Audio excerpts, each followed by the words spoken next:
राज्य ही नहीं बल्कि देश की राजनीति में प्रभावशाली नेतृत्व के रूप में जाने जाने वाले एनसीपी के सर्वोपरि शरद पवार ने लोकसभा चुनाव के दौरान राज्य के राजनीति के सभी समीकरण बदल दिए। शरद पवार भले ही प्रत्यक्ष तौर पर चुनावी मैदान में नहीं उतरे, लेकिन उनकी बेटी सुप्रिया की जीत ने यह साबित कर दिया कि बारामती की जनता की पहली पसंद शरद पवार ही है। पवार परिवार की इस जीत पर विधायक रोहित पवार के पिता राजेंद्र पवार ने प्रतिक्रिया दी है।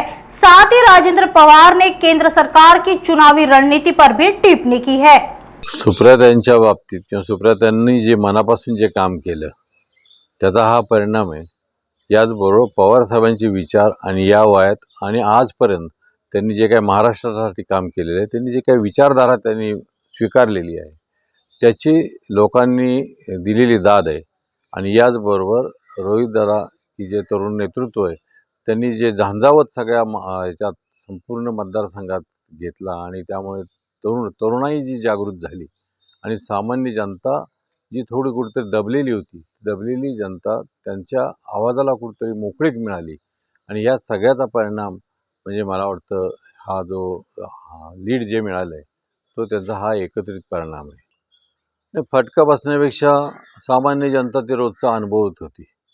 मग अगदी गॅसच्या वाढलेला भाव असेल, पेट्रोलचा असेल किंवा जे जे काही त्यांच्या रोजच्या अडचणीत की त्यांना प्रपंच चालवताना किंवा शेतकऱ्यांना शेती करत असताना, व्यावसायिकांना व्यवसाय करत असताना किंवा एखाद्या मोठ्या उद्योगपतींना उद्योग करत असताना ह्या ज्या अडचणीत ह्या कुठं त्यांना सांगायची गरज नसती, ह्या त्या स्वतः अनुभवत असतात।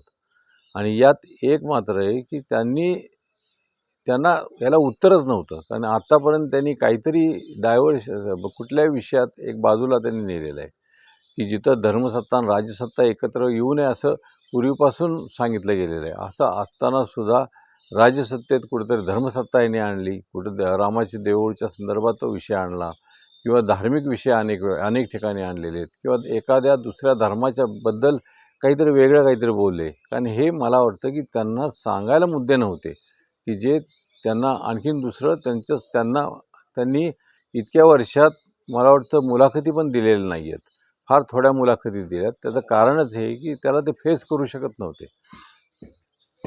तर हा विषय खासदारकीचा होता। खासदारांचे जे प्रश्न होते ते मात्र अजितदादा विसरले होते। ते सतत त्यांचा विकास असतो आणि अजितदादांनी असं काही सगळ्या मतदारसंघात काम केलेलं नाही आहे। त्यांनी फक्त बारामतीतले त्यातल्या त्यात आणखी शहरात त्यांनी काही विकास केला असं त्यांना वाटतो।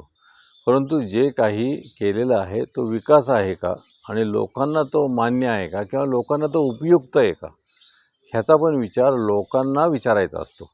आपल्याला जे योग्य वाटतं ते आपण केलं आता त्याचा मला वाटतं त्याचा लोकांना ते योग्यच असतं असं काही नाही आहे। ते उपयुक्त आहे का नाही हे लोकांच्याकडून समजलं पाहिजे आपल्याला। नागपुर समय, गली से दिल्ली तक।